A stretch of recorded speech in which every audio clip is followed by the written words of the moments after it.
제56회 국무회의입니다. 대통령께서 개선언과 함께 모두 말씀을 하시겠습니다. 제56회 국무회의를 시작하겠습니다.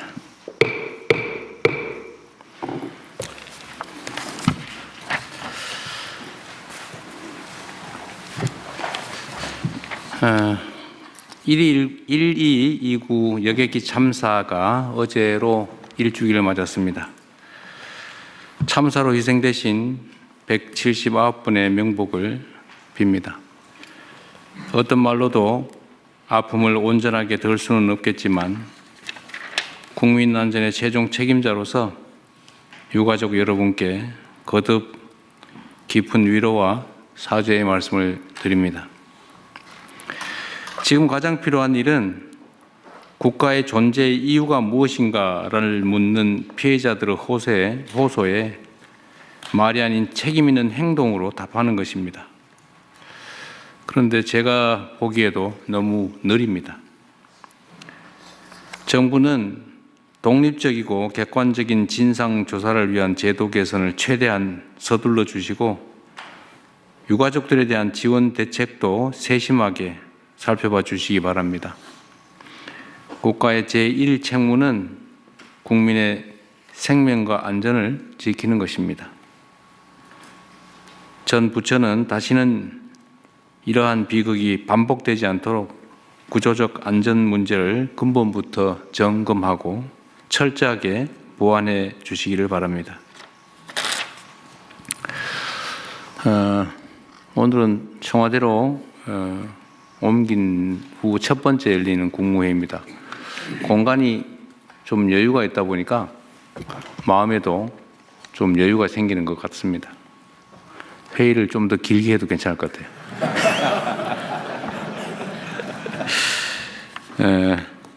먼저 복귀 작업을 차질 없이 준비해 준 공직자 여러분, 그리고 응원해 주신 국민 여러분, 불편을 감수해 준 언론인 여러분께 깊이 감사드립니다. 청와대 복귀는 헌정질서 유린으로 얼룩진 용산시대를 마무리하고 국민 주권과 민주주의가 제자리를 찾았다라는 점을 상징하는 이정표입니다. 이번 복귀를 계기로 국정의 중심은 국민이다. 국정의 완성도 국민을 통해서 이루어진다라는 우리 정부의 원칙과 철학을 더욱 단단하게 다지도록 하겠습니다. 이를 위해서 특히 중요한 것이 주권자 국민과의 적극적인 소통입니다. 앞으로도 국민의 뜻을 직접 경청하는 투명하고 책임 있는 국정을 통해 국민이 주인인 정부, 국민 모두를 위한 정부를 향해 나아가겠습니다. 다사다난이라는 말도 부족한 2025년이 저물어 갑니다. 올해 우리는 초유의 국가적 위기를 국민의 하나된 힘을 통해 이겨냈고 민생 경제 회복과 국가 정상화를 위한 소중한 디딤돌을 놓았습니다. 그 결과 올해 수출이 어제 기준으로 사상 최초인 7천억 달러를 돌파했고 외국인 투자 유치도 역대 최대 실적을 달성했다고 합니다. 모두가 일선에서 최선을 다해 주신 국민 여러분, 그리고 기업 여러분 덕분입니다. 다가오는 새해에는 이러한 대한국민의 위대한 저력을 바탕으로 국가 대도약과 모두를 위한 성장의 길로 힘차게 전진해 나가겠습니다. 국민과 나라의 내일을 위한 길에 네 편, 내 편이 따로 있을 수 있겠습니까? 이념을 초월해서 힘을 모으고 진영을 넘어 지혜를 담아내겠습니다.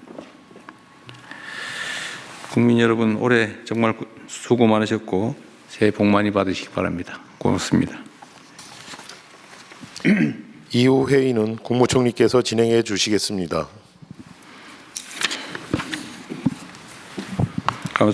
총리님 진행하시기 전에 제가 먼저 몇 가지 할까요? 아니면? 대통령 뭐 말씀하시 더 제가 먼저 하고 몇 가지 좀 더 할 게 있어서. 네. 본격적인 심의하기 전에 몇 가지 추가로 말씀을 좀 드리도록 하겠습니다. 요즘은 뭐 연말연시이기도 하고 또 국내외적으로 이런저런 일들이 많다 보니까 제가 하고 있는 이 대통령이라고 하는 직무가 대체 어떤 것인지 뭘 해야 되는지를 자꾸 생각하게 됩니다. 그런데 생각의 결론은 그렇습니다. 대통령의 가장 큰 책임은 국민을 통합하는 것입니다. 국민들의 통합된 힘을 바탕으로 국민과 국가의 더 나은 내일을 만들어가는 최종의 책임자, 그게 바로 대통령이라는 생각이 듭니다. 세상에는 온갖 가지 일이 있는 것이고 다양한 사람들이 있습니다. 생각도 다양하고 입장도 다르고 지역도 다르고 많은 것들이 다른 사람들, 그런 사람들이 무려 5,200만이 모여 사는 게 대한민국 공동체입니다. 대통령은 공동체 전체를 책임지는 것입니다. 자주 말씀드리는 것처럼 우리가 대통령이 될 때까지는 특정한 세력을 대표하지만 대통령이 되는 순간에는 모두를 대표해야 합니다. 전쟁과 정치가 다른 이유가 바로 그것이죠. 전쟁은 점령해서 다 갖는 겁니다. 필요하면 다 제거할 수 있어요. 그게 전쟁이죠. 그런데 정치란 그러면 안 되는 거죠. 최종 권력을 갖게 되더라도 그 최종 권력을 쟁취하는 과정에 함께한 세력, 사람들만이 모든 것을 누리고 그 외에는 모두 배제하면 그건 정치가 아니라 전쟁이 되어버립니다. 원시적이죠. 우리 사회가 예를 들면 7가지 색깔을 가진 무지개와 같은 집단이라고 할 수 있겠습니다. 뭐 빨간 생각하는 사람, 파란 생각하는 사람, 노란 생각하는 사람, 보라 생각하는 사람, 흰 거 생각하는 사람, 까만 거 생각하는 사람, 온갖 사람들이 있지 않겠습니까? 그런데 가끔씩은 흰색 중심의 사회가 될 것이냐, 파란색 중심의 사회냐, 빨간색 중심의 사회가 될 것이냐를 가끔씩 선거를 통해서 그 구성원 전원의 의견을 들어서 결정하지 않습니까? 파란색을 좋아하는 사람들이 권한을 가졌다고 해서 그 사회를 통째로 다 파랗게 만들 수는 없는 거예요. 그렇게 만들면 안 되지 않습니까? 그럼 빨간색 어디 갑니까? 빨간색은 우리나라 공동체 사람의 자격을 상실하는 겁니까? 그렇지 않죠. 여전히 대한민국 국민이고 주권자 아닙니까? 다만 주도할 권한과 역할을 맡게 된 것이다라는 것이죠. 그래서 저는 이게 온갖 가지 방식의 언어들로 표현되는, 예를 들면 협친이, 포용이니 이런 말로 표현되지만 결국은 정치의 본질에 대해서 우리가 언제나 깊이 생각하고 결론은 집권자 또 집권 세력, 대통령 또 여러분 국무위원들의 역할은 결국 세상을 고루 편안하게 모두가 함께 잘 사는 세상을 만드는 거 아니겠습니까? 그게 민주주의죠. 그게 문명이죠. 그런데 우리 사회는 여전히 그런 부분들이 있어요. 나 아니면 전부 적이다, 제거 대상이다. 결국 그러다가 내란 사태까지 벌어진 거 아닙니까? 다 없애버리려고. 내 의견과 다른 집단, 인사 이런 건 다 제거하고 모든 걸 다 갖겠다고 벌인 극단적 처사가 바로 내란이었습니다. 그런 사회가 반대쪽으로도 오면 안 되죠. 그래서 우리는 사실 극단적으로 대립하고 대결하는 사회에서 오히려 더 통합을 위해서 노력해야 됩니다.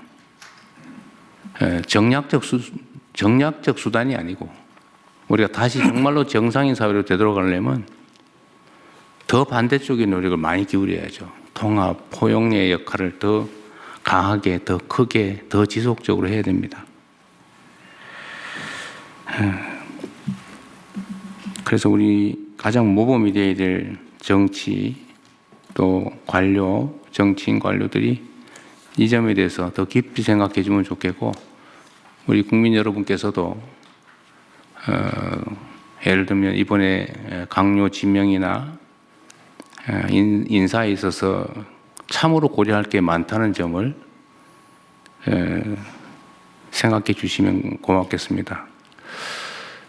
물론 모든 일들은 최종적으로 국민의 뜻에 따라 최대한 결정될 겁니다. 그러나 또 그 과정에서는 다름을 서로 인정하고 나와 다른 사람들의 존재를 긍정해주고 의견이 다른 게 불편함이 아니라 시너지의 원천이다 이렇게 생각할 수 있으면 좋겠습니다. 뭐 군더더기 같지만 한 말씀만 더 드리면 시멘트만 모으면 시멘트 덤이죠.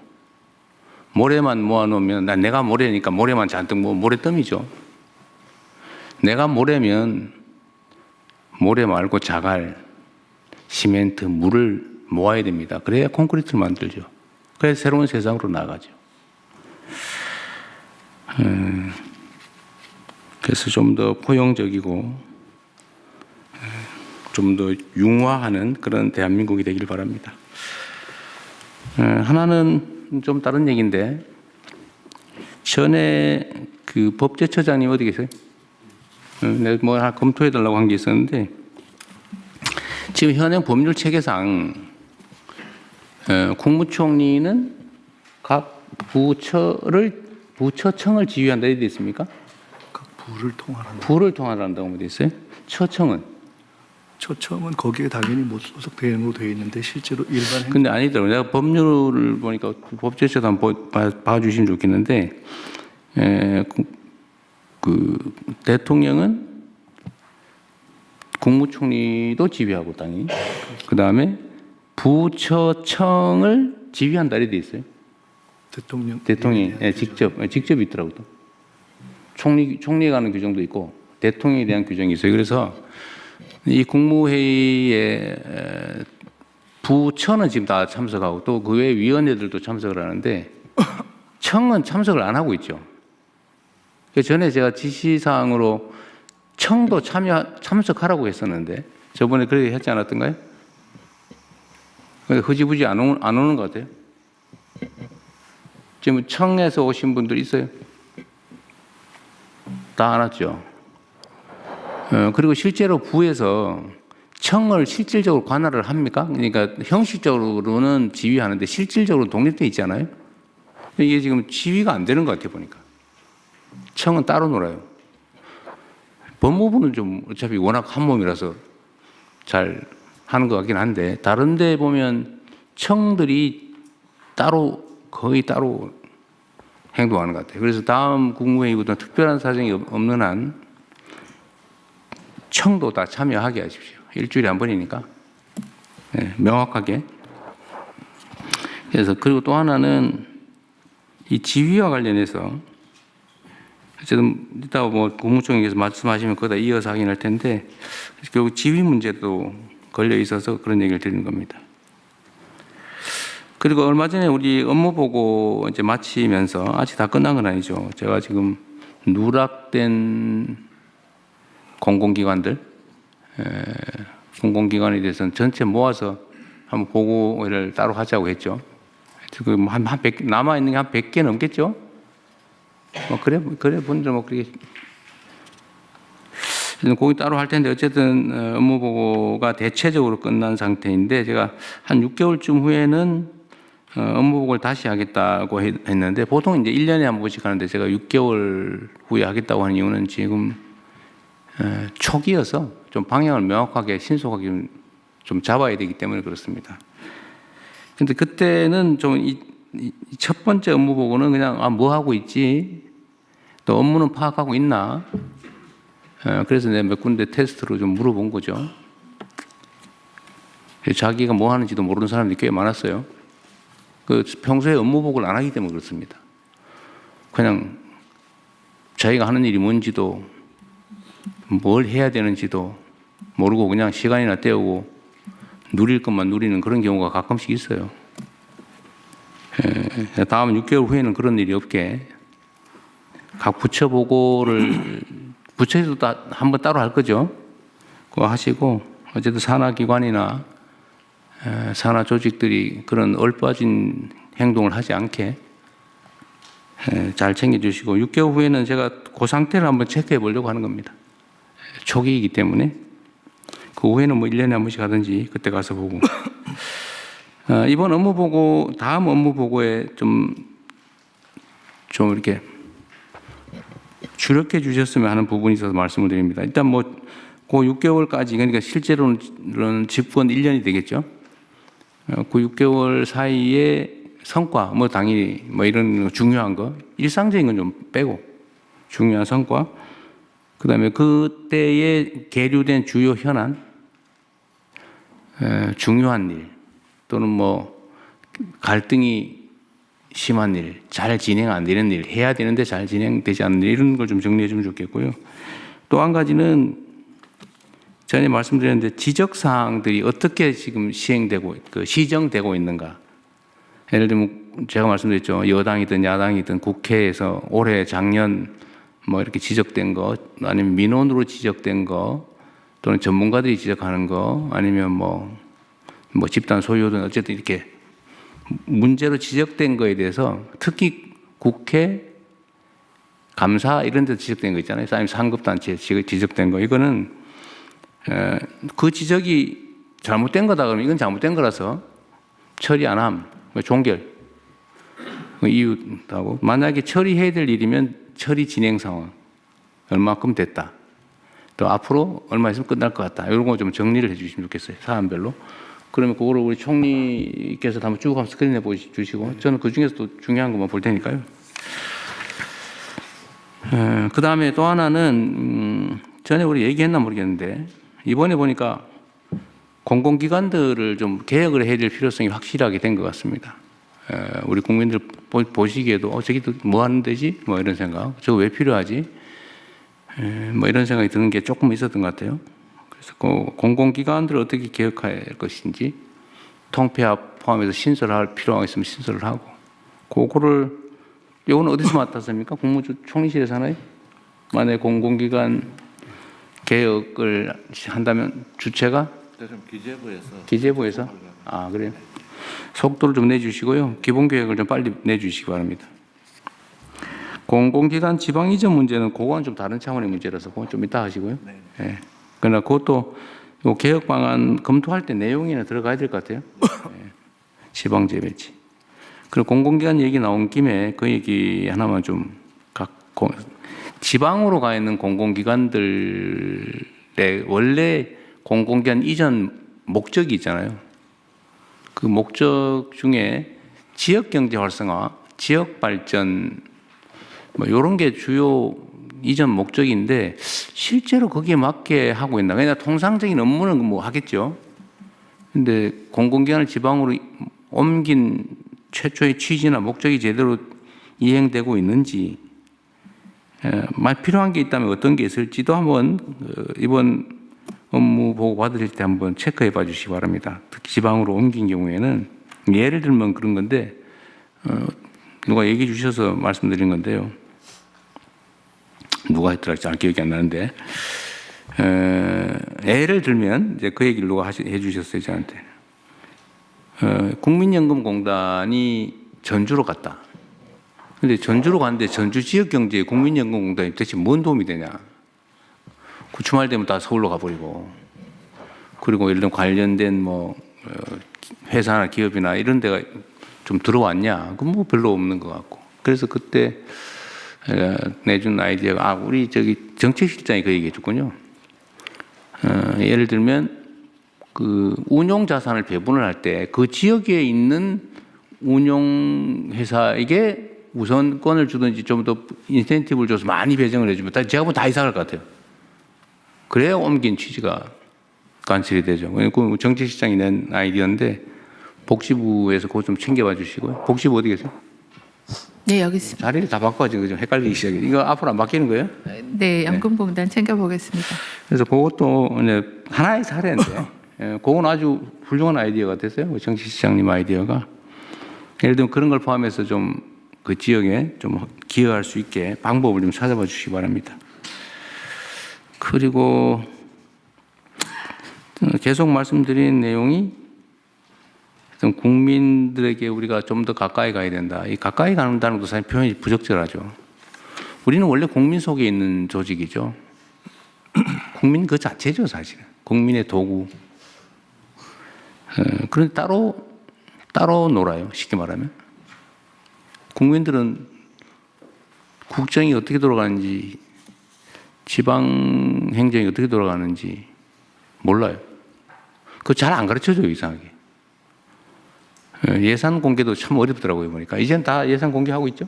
네. 아세분에까지. 뭐든지 알려줘야지. 주인한테 알려줘야지. 왜 주인한테 숨깁니까? 그게 이제 부정부패의 원인이기도 하고, 복지부동 게으름의 원인이기도 하죠. 최대한 공개하고, 보여드리고. 왜냐하면 주체니까요. 그래서 제가 전에 관련 단체 수혜자, 이해관계자에게 최대한 많이 접근하고 논의하고 들어봤으면 좋겠다. 똑같은 일을 하더라도 얘기를 들어서 하는 거하고 그냥 일방적으로 하는 건 다르죠. 우리가 그 국민을 주인으로 대접하느냐, 통치나 아니면 정책의 대상으로 격하하느냐, 다 우리한테 달려있지 않습니까? 그렇게 하면 안 되죠. 그래서 국민과 좀 더 가까이 했으면 좋겠고요. 국민들의 목소리를 잘 들어야죠. 뭐 방법은 아주 다양한데 저는 사실 저한테 오는 메시지 다 읽어보거든요. 그러다 보니까 좀 밤늦게까지 읽는 경향이 있는데 뭐 그런 것도 보고 어디 뭐 댓글도 좀 보고 보면 도움이 되는 게 많아요. 우리가 모르는 걸 아주 정말 잘 체크합니다. 그런데 이걸 악용하는 집단이 있어요. 댓글 선점해가지고 메뉴에다 해놓고 그 거짓말 써놓고 막 좋아요 눌러가지고 조작하고 국민의 눈을 흐리는 요거는 이따 우리 총리께서 한번 말씀하실 때 한번 체크해봐야 되겠어요. 전에 댓글 여론 조작하는 것 수사 좀 하라고 했는데 어떻게 됐죠? 저기 행안부 네, 예, 좀 하고 있어요? 예, 하고 있습니다. 어떻게 하고 있어요? 경찰청에서 전담 조직을 만들어서 만들었어요? 예. 어쨌든 성과를 좀 보고를 좀 하라고 하십시오. 네, 알겠습니다. 너무 지저분해요. 예. 그리고 이거는 우리 한성숙 장관님은 종전 직장 상황을 한번 물어보고 싶은데 네. 그 대표적인 포털이니까 그 댓글에 어떤 사람이 예를 들어 매크로로 쓰는지 어떤 사람들이 조직적으로 하는지를 대충 기술적으로 좀 체크 가능하죠. 네, 기술적으로 IP 체크하면 저희가 이제 댓글 보면서 예전에 체크해 보면 특정한 집단이 반복적으로 쓰는 경우가 그러니까요. 벌어집니다. 그 업무방해 아니에요? 댓글에 이제 그 프로필을 연결해서 그 어떤 사람이 이 댓글을 쓰고 있는지 많이 쓰고 있는지 리스트도 보여주고 이런 개선들을 계속 할 필요가 그러니까 있다. 조작이 너무 심해요. 하여튼 그것도 그 민주주의 체제를 위협하는 정보 조작 행위이기 때문에 그건 행안부에서 이거는 그냥 누구의 명예를 훼손하는 그런 문제가 아니고 그 순위 조작하고 이런 거는 업무 방해일 뿐만 아니라 정보 조작이라서 민주주의 체제를 위협하는 행위입니다. 이게 너무 심해요. 그 각별한 경각심을 가지고 예. 경찰이든 검찰이든 행안부든 법무부든 잘 챙겨주시기 바랍니다. 그리고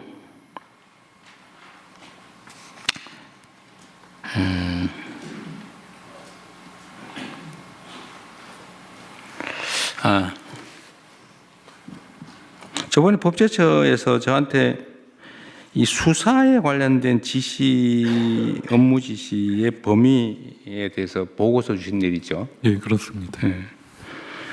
결론은 구체적인 사건에 대한 구체적 지시가 아니면 해도 된다. 그런 거였던가요? 그 행정부하고 그 정부 전체를 통할하는 그 대통령의 지휘에서 국가적인 그리고 전 사회적인 네. 이슈 등에 대해서 그 일반적 포괄적으로 대처하고 네. 지시하는 건 충분히 가능하다고 판단. 그거를 점검을 검토를 한 번 더 해주세요. 거기에 이게 이제 법리적으로 그런 거죠. 대통령은 모든 공무원에 대한 지휘권이 있는데 개별 법령에 따라서 국가 공무원 중에서 대통령이 지휘를 하면 안 되는 데가 아예 있고, 예를 들면 뭐 사법부, 뭐 선관위, 뭐 이렇처럼 아예 딱 정해진 곳이 있고, 또 개별적인 법률에 의해서 하면 안 된다라고 하는 거, 뭐 직권남용에 해당되는 행위를 하면 안 되지 당연히, 뭐 그런 거 있는데, 지금 수사와 관련해서는 예를 들면 특정인을 처벌해라, 뭐 기소해라 말아라 이런 거 하면 안 되지만, 예를 들면 특정 사건에 대한 엄정한 수사를 촉구한다든지 이런 건 당연히 이때까지 해왔고 예, 할 수 있는데, 제가 보니까 이거를 마치 하면 안 되는 걸 하는 것처럼 그렇게 생각하는 경향이 있더라고요. 그러니까 특정한 사건의 경우에는 아무래도 그 사법 경찰이나 검찰의 기능이 조금 사법적인 그렇죠. 독립적이어야 되니까, 예, 자율권과 독립성을 부여해야 되니까 이래라 저래라 하면 안 되지만, 어떤 사회적인 문제에 대해서 엄정 수사하라 이런 건 이때까지 해왔던 일이라는 거예요. 있습니다. 그리고 구체적 사건에 대한 지휘는 법무부 장관은 구체적 사건, 일반적인 지휘권이 있는데, 검찰에 대해서 구체적 사건의 지휘를 하려면 검찰총장에게만 해라는 제한이 있는 거죠. 만약에 그 제한이 없다면 해도 되는 거지, 원래는. 검사의 권한이 있는 것처럼. 그러나 그거는 그 법에 금지되어 있기 때문에 구체적 사건에 대해서 검찰총장에게만 한다. 라운 외에는 지휘, 일반적 지휘는 다 가능하고. 근데 행안부는 지금 경찰에 대한 지휘가 치안에 관한 게 행안부 장관의 업무가 아니라는 거죠. 뿐만 아니라 수사에 대해서도 정책에 대해서는 그 권한을 행사하고 그러니까 그게 지금 제가 보기엔 이 법 체계상에 약간 문제던데, 지금 그러면 논리적으로 보면 경찰에 대한 지휘권은 일단 수사는 당연히 없어 보이고, 네. 그러면 개별 경찰에 사건에 대한 대한 치안에 대한 업무도 지휘가 사항이 안 돼요. 치안에 대해서는 지휘 가능합니다. 치안은 되고 뭐가 안 되는 거예요?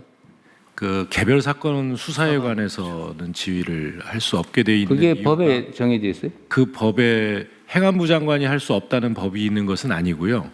경찰청장이 국수본의 수사에 대해서 개별 사건에 관해서 지휘할 수 없다라고. 그건 명확하게 있고. 예, 명확. 그럼 국수본부장은 경찰인데 경찰청장이 소속이긴 하지만 네. 수사에 대해서는 아예 손을 떼라라는 네네. 취지인데, 그럼 국수본부장의 수사는 누가 지휘합니까? 그 지 마음대로 합니까? 그 규정이 없습니다. 바로 그게 문제죠. 그냥 일반 지휘권 외에는 없습니다. 그래서 이것도 법제처에서 정리를 좀 해주세요. 필요하면 입법을 개정을 하든지 해서라도 정리를 해야지. 그런데 아까 얘기했지만 대통령은 부처청에 대해서 지휘 감독한다. 네. 업무에 대해서 이렇게 포괄적으로 돼 있단 말이에요. 네. 그런데 부처청 중에서 부장관은 청장과의 관계에서는 약간씩 독립되어 있는 측면이 있는 것 같아요. 청이 외청이라서 업무가 독립되어 있습니다만 그 지휘 관계는 있습니다. 그런데 그 중에서 경찰 업무 중에 치안 업무는 지금 행안부 장관의 직무 내용이 없다는 거 아니에요? 네네. 정부 조직법상. 그럼 경찰 치안 업무에 대해서는 그냥 이게 또 애매해요. 명확하게 해야지. 예, 맞습니다. 정부 조직법을 그 부분을 명확하게 하는 쪽으로 정리를 좀 해야 돼요. 명확하게. 이게 뭐 직권남용죄를 너무 막 남발하다 보니까 생긴 문제인데, 하여튼 그건 현실이니까 도대체 지휘를 그러면 누구한테 받냐? 국수본부장 한번 되면은 수사는 아무의 통제도 안 받고 자기 마음대로 하냐? 법무부 검찰도 법무장관이 지휘를 받는데 이런 문제가 있는 거예요. 지금 경찰 수사에 대해서 이상하게 돼 있어 지금. 네.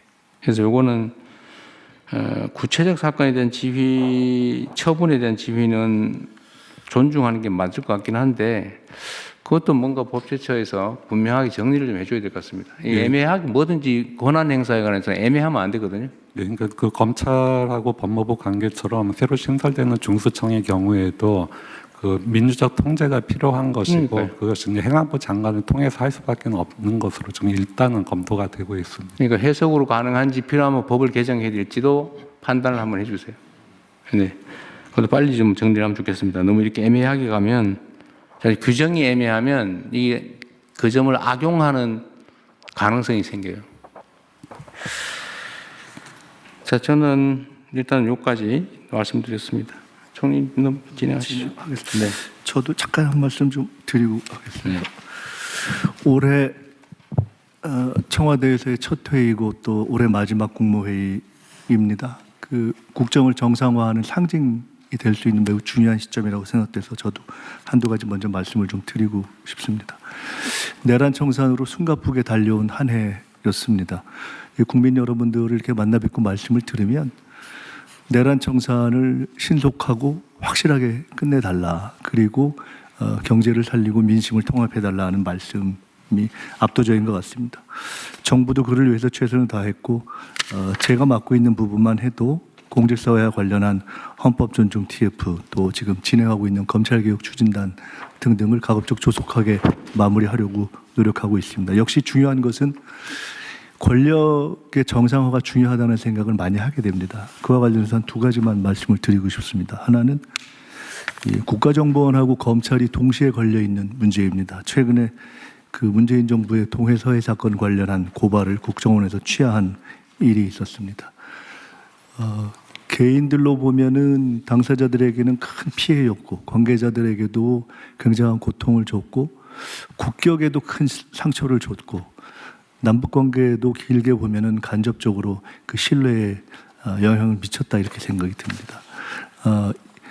기왕 감찰권의 남용이라든가 무리한 법리 적용, 사실상 조작 기소로 볼 수 있는 정도의 그런 국정원과 검찰에서 잘못이 이루어졌고 인정된 시점이라면은 이 해를 넘기는 시점에서 정리할 필요가 있지 않는가 싶습니다.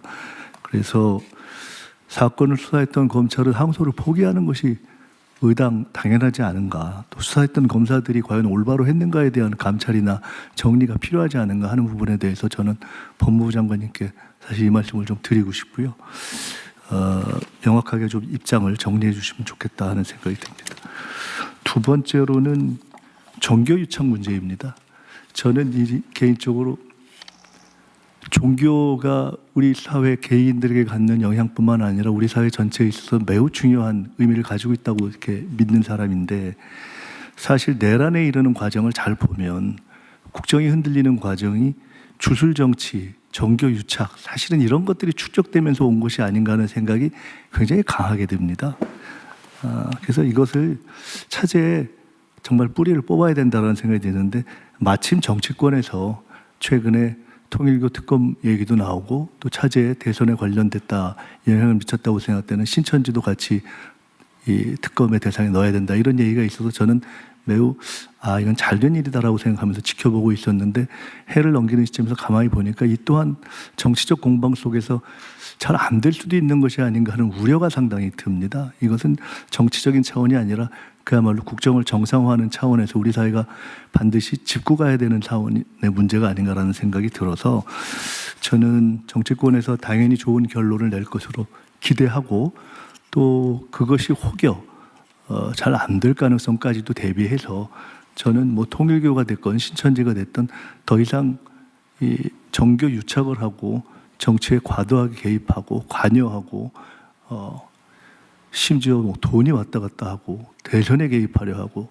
뭐 권력에 손을 뻗치려거나 이런 행태는 완전히 끝나야 되는 것이 아닌가라는 생각을 합니다. 그래서 이 문제에 대해서 필요하다면은 정부 차원에서 특별수사본부를 준비하는 것까지도 좀 검토해야 되는 것이 아닌가라는 생각이 들어서 오늘 드린 말씀이 다 법무부에 해당하는 말씀인데요.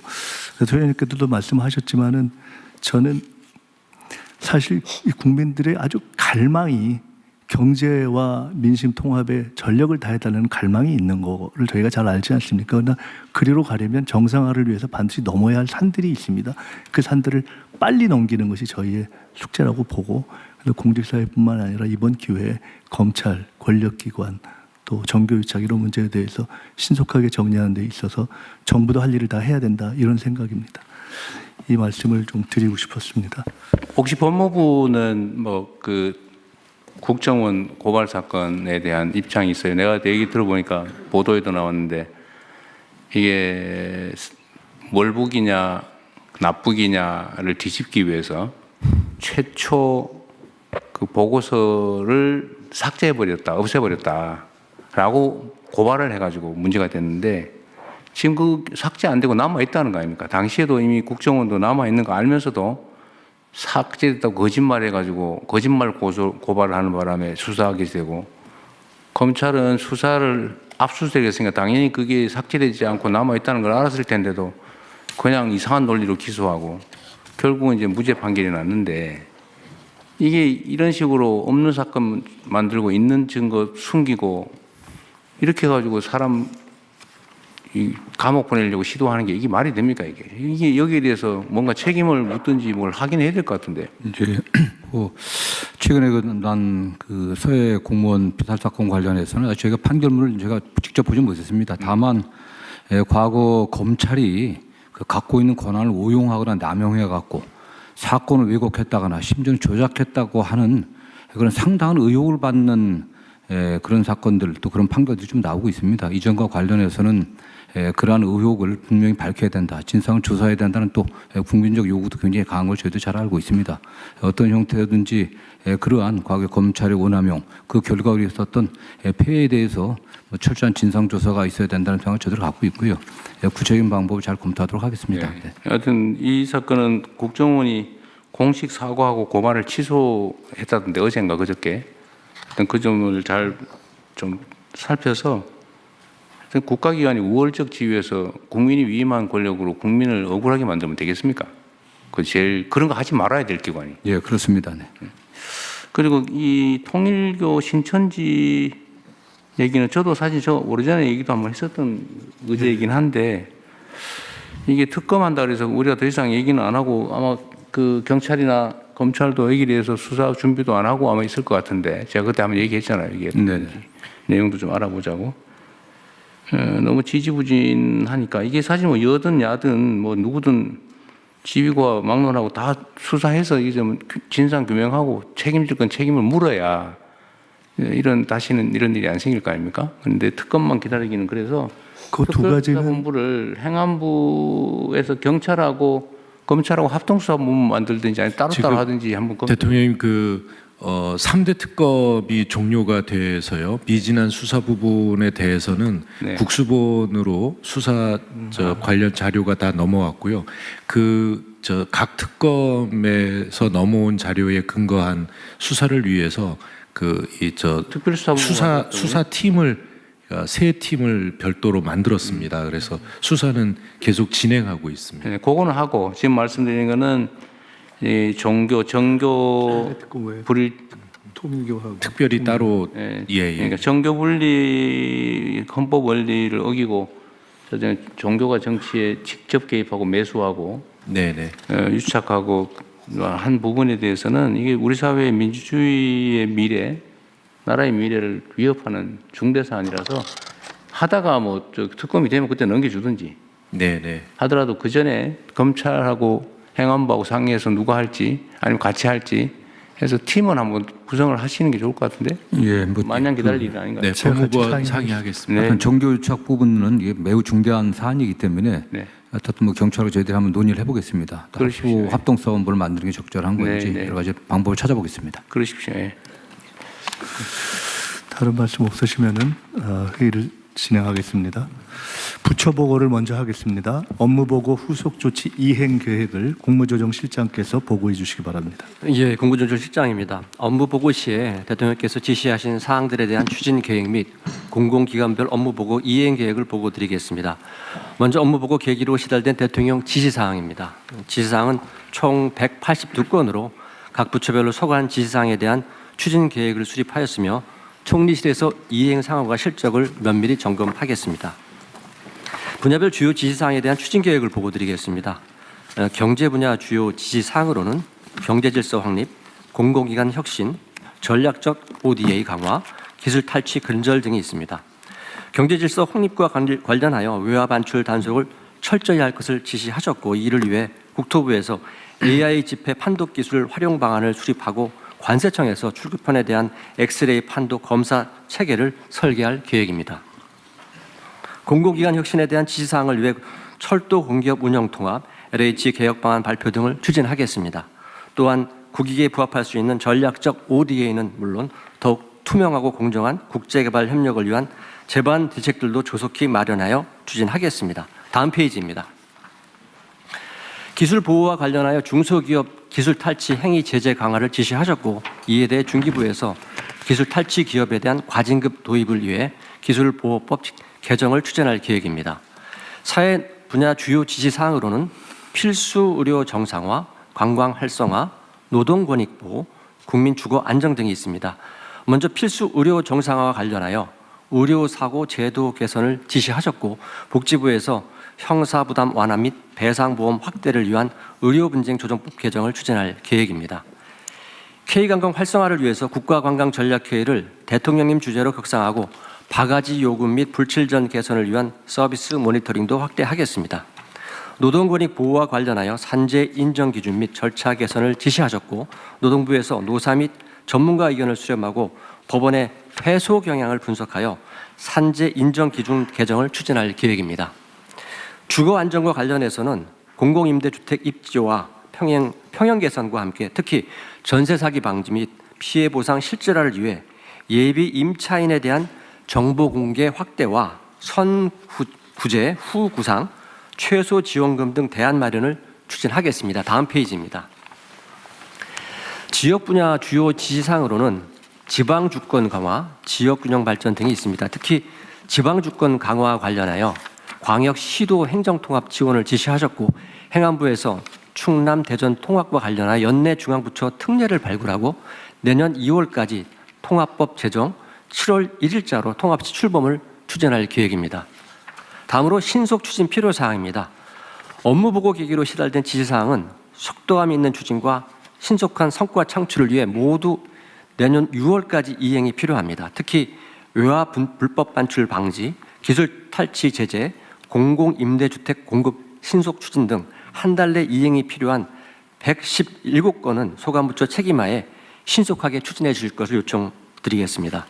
마지막으로 향후 관리 계획입니다. 업무보고 계기로 시달된 지시사항은 향후 국정과제 점검 회의를 통해서 이행 상황을 관리하고, 시급한 과제 또 부처 간 조정이 필요한 과제는 국무회의를 통해서 면밀히 점검하겠습니다. 지연 발생 가능성이 크거나 이해관계자 간 갈등 이견이 있는 과제에 대해서는 총리실에서 의견 수렴 및 이견 조정 등을 통해서 관리해 나갈 예정입니다. 다음 페이지입니다. 다음은 공공기관별 업무보고 상세 이행 계획에 대해 보고드리겠습니다. 공공기관은 총 331개로 막대한 예산과 대규모 인력을 운영하며 주거, 에너지, 교육 등 국민 생활에 막대한 영향을 미침에도 불구하고 공공기관의 운영 성과, 문제점에 대해 제대로 알지 못했던 아쉬움이 있습니다. 근본 업무보고를 계기로 공직사회와 국민들께서 공공기관의 역할과 성과, 한계에 대해 인식하게 됐다는 점에서 의미가 크다고 할 수 있겠습니다.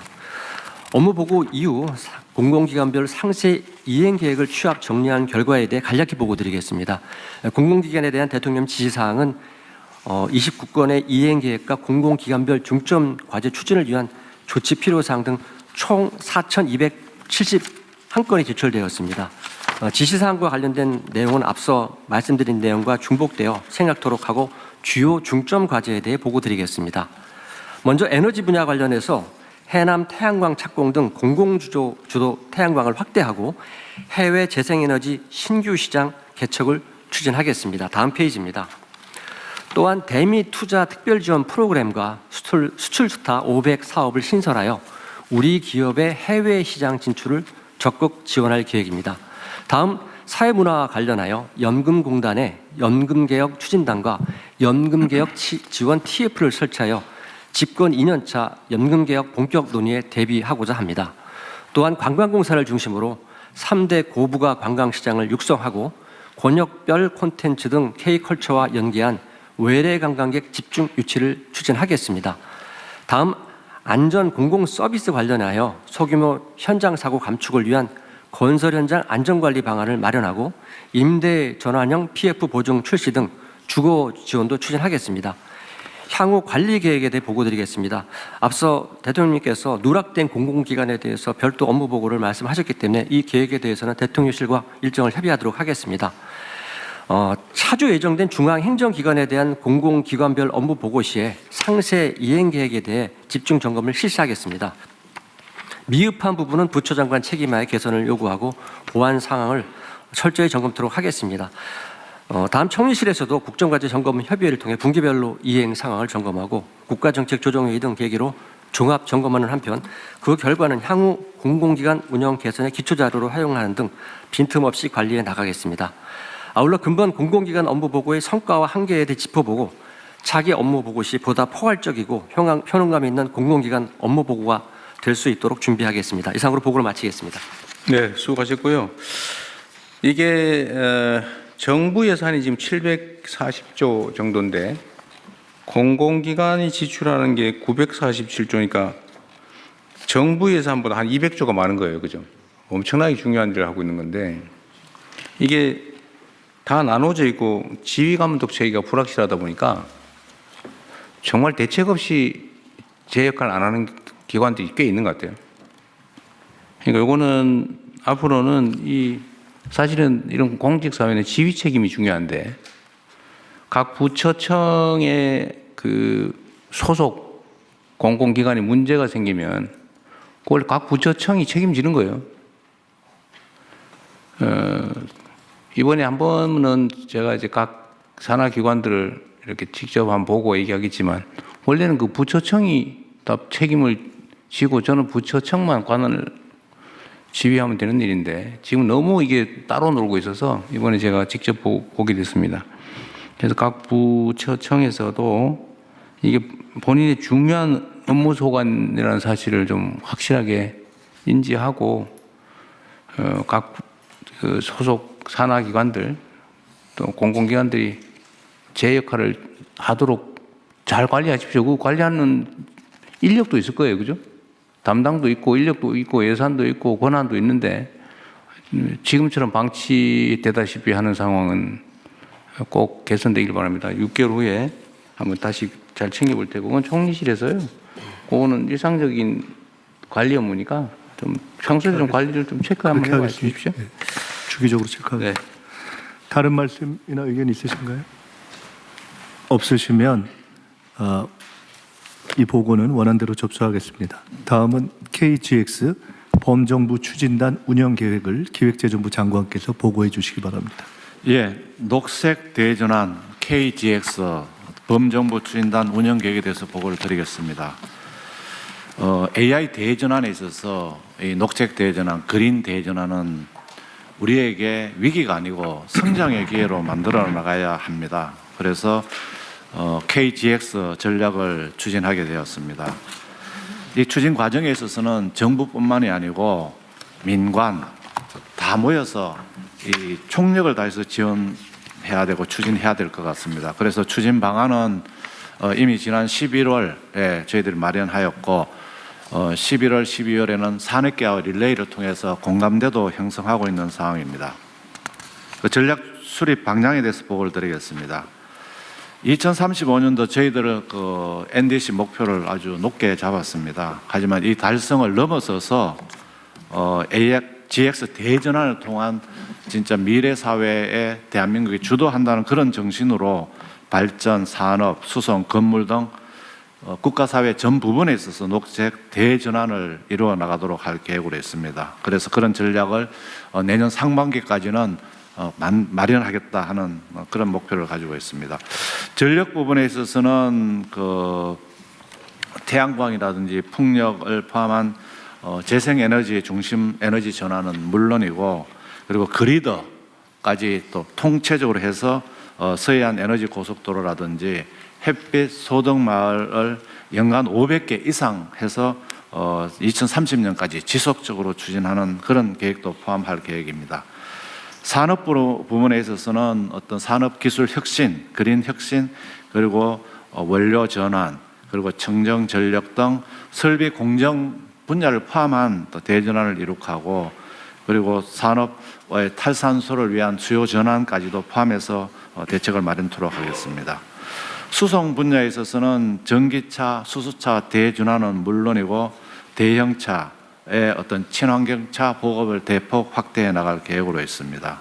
그리고 건물에 있어서는 그 열 에너지를 전기화하는 문제라든지 단열, 그다음 외장까지 포함하는 부분, 그리고 히터 펌프를 대폭 보급해서 수송 건물 분야의 탄소 전환도 이룩하도록 하겠습니다. 이렇게 하려면은 그냥 이렇게 해서는 안 됩니다. 총력 대응을 해야 됩니다. 그래서 재정, 세제, 금융, 규제, 인력 등 전방위적인 대응을 해나가겠다는 말씀을 드리고, 재정 분야에서도 10년간 대규모 재정 투자를 확대하고, 금융도 녹색금융, 전환금융, 투자펀드 등 투자를 대폭 지원해 나갈 계획으로 있습니다. 인프라도 해상풍력 인프라, 전력망 등 KGX 추진을 위한 대형 인프라를 확충하고, 그리고 이걸 산업화도 해야 됩니다. 그래서 수출 금년에 7천억 불 달성했는데 앞으로 이 탄소 대전환이 수출의 주력으로 나올 수 있도록 해야 될 것 같습니다. 다음 쪽입니다. 추진단 운영 방향입니다. 정부 내에서는 관계부터 합동으로 전 부처, 관련 부처가 표해 보시는 것처럼 청단위, 그다음에 처단위까지 다 포함해서 총력 대응하도록 하겠습니다. 민간 협의체도 대안 상의를 중심으로 해서 전 민간 협단체들이 다 참여하고, 또 누구나 원한다면은 전문가들도 참여해서 하도록 하겠습니다. 실무 작업반도 마련해서 촘촘한 계획이 수립되도록 하겠습니다. 향후 계획입니다. 1월 중에 추진단을 구성하고 출범식도 개최하도록 하겠습니다. 그래서 관계부처 협업을 통해서 그리고 산업계 간담회 정도 지속 추진해서 상반기 중에 KGX 기본 전략을 마련하도록 하겠습니다. 이상 보고를 마치겠습니다. 네, 의견 있으면 말씀 주시죠. 없나 본데요? 너무 잘 보고 가셔가지고 잘못이 이의를 제기할 정도의 여백을 남겨주고 하시죠. 네, 다른 의견이 없으신 것 같습니다. 다른 의견이 없으시므로 원안대로 접수하겠습니다. 국정과제 2025년 추진 상황 및 2026년 추진 계획을 국무조정실장님께서 보고해 주시기 바랍니다. 예, 보고 드리겠습니다. 금년도 국정과제 추진 사항과 내년도 추진 계획을 보고 드리겠습니다. 먼저 추진 경과입니다. 정부는 지난 8월 13일 국정기획위원회가 제안한 국정과제안에 대해 조정 보완 절차를 거쳐 9월 16일 국무회의에서 국정과제를 확정한 이후 범정부 협의체를 구성하여 속도감 있는 이행에 전력을 다했습니다. 115건의 신속 추진과제를 발굴하고 집중 관리해서 106건을 완료하였고, 국정과제 점검 협의회를 매 격주 단위로 운영하면서 또 국정 입법 상황실을 통해서 입법 추진 상황도 집중적으로 관리하고 있습니다. 연말을 기준으로 국정과제 추진 상황을 점검한 결과 123대 국정과제 하에 564개 실천과제 약 89%는 정상 추진 중인데 11%는 계획 대비 지연되고 있는 것으로 확인되었습니다. 국정과제 법령은 현재까지 총 132건이 재개정 절차를 완료했습니다. 주요 성과입니다. 정부는 국정 정상화와 민생 회복을 최우선으로 두고 역량을 집중하는 가운데 경제, 외교 분야를 중심으로 국정 전반의 성과를 창출해 왔습니다. 권력기관 개혁 입법을 이행하였고, 관세 협상 타결과 수출 7천억 불 달성, 코스피 4,000포인트 돌파 등 경제 전반의 성과가 가시화되었습니다. 아울러 노동, 안전, 복지 등 국민의 일상과 직결되는 분야에서도 많은 보완이 이루어졌고, 국익 중심의 실용 외교 기조하에 에이펙 성공 등 외교적 성과들도 이어지고 있습니다. 세부 내용은 자료를 참고해 주시면 되겠습니다. 다음 페이지입니다. 다만 일부 과제는 보완이 좀 필요한 상황입니다. 지연 과제는 행정적 요인, 리스크 장애 과제는 이해관계자 간 이견 등이 주요 원인으로 나타나고 있습니다. 지연 과제는 내년 1분기 내에 완료를 목표로 관리하고, 리스크 장애 과제는 관계부처가 함께 신속히 조정 해소해 나가도록 하겠습니다. 다음은 내년도 추진 계획입니다. 지난 6개월이 국정 회복과 정상화의 시간이었다면 내년은 국민들께서 성과를 확실히 체감하실 수 있도록 속도, 성과, 소통에 중점을 두고 국정과제를 추진하겠습니다. 이를 위해 추진과제를 조기 수립하여 1월부터 즉시 이행에 착수하고, 하반기에 예정되었던 19건 세부 과제는 상반기로 앞당겨 추진하겠습니다. 아울러 추진 성과는 체계적으로 관리하고 국민들께 주기적으로 공개하겠습니다. 다음 페이지입니다. 분야별 주요 계획입니다. 정치 행정 분야에서는 개혁 과제에 대한 입법을 신속히 완료하고, 경제 분야에서는 독자 AA 역량 확보와 첨단 산업 육성에 집중하겠습니다. 균형 성장 분야에서는 공공기관 이전 계획을 수립하고 포용, 금융 등 민생 안정을 강화해 나가겠습니다. 아울러 사회 분야에서는 생명 안정과 노동권 보장의 제도에 주력하고 외교 안보 분야에서는 국방 개혁과 한반도 평화 공존 준비에 노력하겠습니다. 마지막으로 국정과제 관리 계획입니다. 국무조정실은 온 오프라인 관리 체계를 바탕으로 국정과제 추진 상황을 면밀히 점검 관리해 나가겠습니다. 법제처와 협업하여 입법 상황을 상시 관리하고 정기적인 점검을 통해서 지연 장애 사항을 파악하고 신속하게 해소 조정해 나가겠습니다. 아울러 국정과제 추진 실적을 분기별로 국민들께 공개하고 온라인 소통 창구를 통해 국민 의견을 수렴하여 국정과제 추진에 적극 반영해 나가겠습니다. 이상 보고를 마치겠습니다. 네, 준비를 아주 깔끔하게 잘하셨네요. 그 하나 일반적으로 말씀을 좀 드리면, 하여튼 우리가 기존에 있는 제도나 시스템이나 관행이나 아니면 잘못된 것들을 소위 고치잖아요. 고쳐 나가서 좀 더 나은 상황을 만드는 건데, 우리가 보통 이걸 이제 개혁이라고 부르죠. 근데 이 개혁에 관해서는 좀 이런 일반적 원칙을 좀 견지해 주시면 좋겠습니다.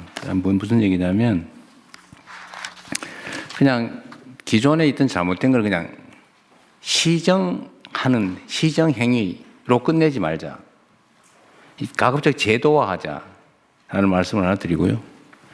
두 번째는 제도화하되 그걸 뭐 지침이나 뭐 규칙이나 시행령이나 이렇게 해놓으면 너무 쉽게 바꿀 수 있기 때문에 가능하면 그 새로운 시스템 제도가 좀 지속될 수 있게 좀 뭐라 그럴까요? 좀 고도의 제도화? 그러니까 가급적 입법으로, 가급적 시행령으로, 가급적 규칙으로, 가급적 지침으로 이렇게 좀 만들어서 최대한 쉽게 후퇴하지 않게 좀 했으면 좋겠습니다.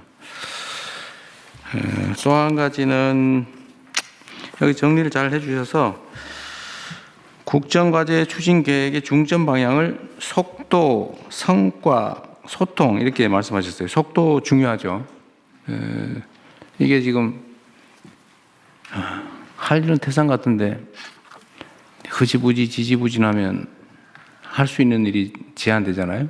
그래서 정말 한 시간을 하루처럼, 하루를 한 달처럼 이렇게 최대한 잘 활용해야 되고, 그러려면 속도가 정말로 중요하다. 그러면 똑같은 시간에 더 많은 걸 할 수 있잖아요. 우리의 인생도 짧은데 짧은 시간에 가급적 하나로 더 뭔가를 해야 되지 않겠습니까? 속도전이라고 표현하면 너무 심하들지 모르겠는데 속도를 중심을 둔 건 잘하신 것 같고요. 많이 부지런하기만 하면 뭐하냐, 결과가 있어야지, 성과가 있어야 된다. 과정도 중요하지만 성과도 매우 중요하다. 성과로 증명하자, 아주 좋은 것 같고요. 또 그 과정에서 국민과 또는 다른 영역과 소통해야 된다. 매우 중요한 민주주의적 가치니까 이 세 가지는 아주 잘 뽑은 것 같은데 하나 더 했으면 좋겠어요. 그게 뭐냐면, 뭐 소통이 들어있기도 한데 홍보를 잘해야 됩니다. 홍보를 알려야 됩니다. 이게 저는 성남시장을 하면서도 그 후에도 계속 느끼는 건데, 우리나라는 실제로 행정 서비스 수준이 전 세계에서 가장 아마 앞설 거예요. 어떤 뭐 국민들의 요구도 있고 또 나름 국정이 민주화되면서 또 행정이 민주화되면서 벌어진 일일 수 있는데, 하여튼 제가 보기에는 행정 서비스 과잉이다 싶을 정도로 행정 서비스가 정말로 잘 발달해 있습니다. 그런데 문제는 국민들이 그걸 체감을 잘 못해요. 체감을. 그래서 일단 알려야 되는데 알려야 만족도가 올라가잖아요. 똑같은 결과더라도 국민들이 더 만족하고 하면 이게 국민 행복도가 올라가는 거니까 그것도 사실 행정에서 매우 중요하거든요. 그러니까 슬그머니 왼손이 하는 일을 오른손이 모르게 하는 거는 행정은 아닙니다. 그건 자선사업가들이 하는 지침일 수는 있어도 행정에서는 그러면 안 돼요. 왼손이 하는 일을 요란하게 오른손한테 알려서 오른손까지 같이 하게 해야 됩니다. 그래서 홍보가 중요해요. 만족도도 올라가고 국민 행복도도 올라가기 때문에 그 홍보가 절반이다 이렇게 생각을 좀 해주시면 좋겠어요. 그리고 또 하나의 이제 위협 요인이 있죠. 이제 왜곡 조작 뭐 이런. 없는 사실 지어내가지고 음해 폄훼하고 위기 조장하고 그런 걸 우리가 또 극복해야 되니까 뭐 한탄하면 뭐하겠어요. 그게 세상의 현실이니까 그런 걸 이겨내기 위해서도 가급적이면 정책의 수혜자에게 수동적인 존재로 만들게 느끼게 하지 말고 주체로 느끼게. 똑같은 일을 해도 들어서 하는 게 더 나을 것 같아요. 소통도 많이 하고 홍보도 많이 했으면 좋겠다. 그리고 이게 말이 쉽지 행동이 쉽지가 않거든요. 이거를 국정 홍보를 총괄하는 데가 어디죠? 문화부인가요? 네. 문화부입니다. 여기서 각 부처청에 홍보 시스템, 홍보 실태, 성과, 과제 이런 것들을 조금 보고를 받든지 정리를 한번 해가지고 좋은 점은 공유하고 부족한 점은 서로 채워주고 이게 좀 전체 공보 역량을 좀 올리는 방향으로 우리 대통령실의 홍보실 수석실하고 좀 얘기를 해서 좀 시스템을 좀 갖춰주시고요. 그거를 일정 기간 단위로 정기적으로 평가해가지고 그거 자꾸 혼내면 별로 안 좋으니까 잘하는데 상 주고 이런 거 좀 합시다. 뭐 휴가도 좀 보내주고 요새 포상하기 행정 잘하면 포상하기로 했잖아요. 우리 현금도 좀 주고 휴가비도 좀 주고 그렇게 하시죠. 예, 그 시스템을 한번 잘하는 데가 있을 테니까 좀 그 정기적으로 평가하고 일종의 뭐 경진대회 이런 거를 좀 해보면 좋겠다는 생각이 듭니다. 지금도 그렇게 하고는 있는데 하고 있어요. 그거를 훨씬 더 강화해서 네네. 보고를 한번 드리도록. 근데 하고 있던 거 하세요 그냥. 네, 뭘 잘하실 테니까. 네. 저는 됐습니다. 하고 있는 걸 홍보를 더 하십시오.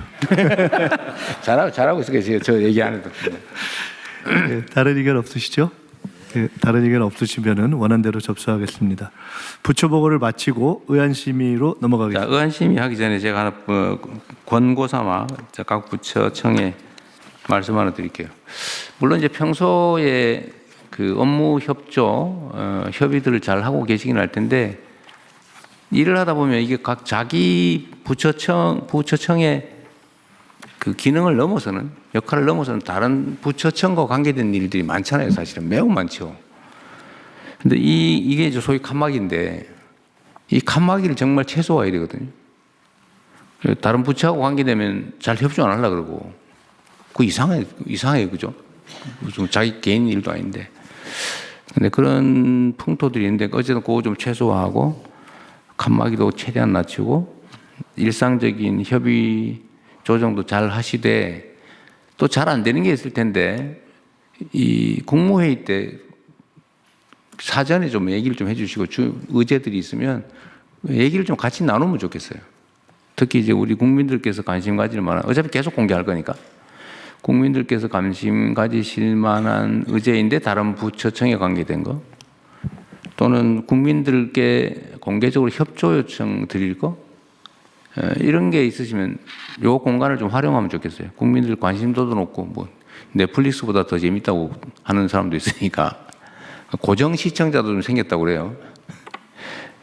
국정 홍보에도 도움이 되니까 너무 딱딱하거나 뭐 형식적인 거 말고 정말 국민이 관심 가질 만한 일, 관심 가지셔야 될 일, 또 다 부처청들과 협의해야 될 일들을 좀 얘기를 간단히 하면 좋겠습니다. 좀 미리 국무조정실이 그 현안들이 있으면 좀 받든지 해가지고 저한테도 하나 보내주시고. 예, 그렇게 하겠습니다.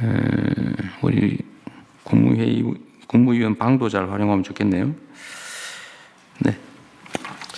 이후 순서는 비공개로 진행하오니 언론인 여러분께서는 회의 진행에 협조해 주시기 바랍니다. 내가 아까 얘기하다 하나 빼먹. 제가 무지개 얘기하고 포용 화합 얘기했더니 그러면 잡탕하자는 거냐 이렇게 또 얘기할 것 같아요.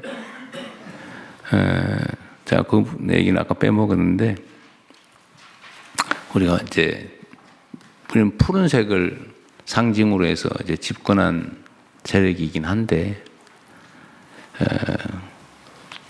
다른 색깔들을 막 다 받아들여 가지고 그 무지개 색깔 다 섞으면 검은색 되는 거 아시죠?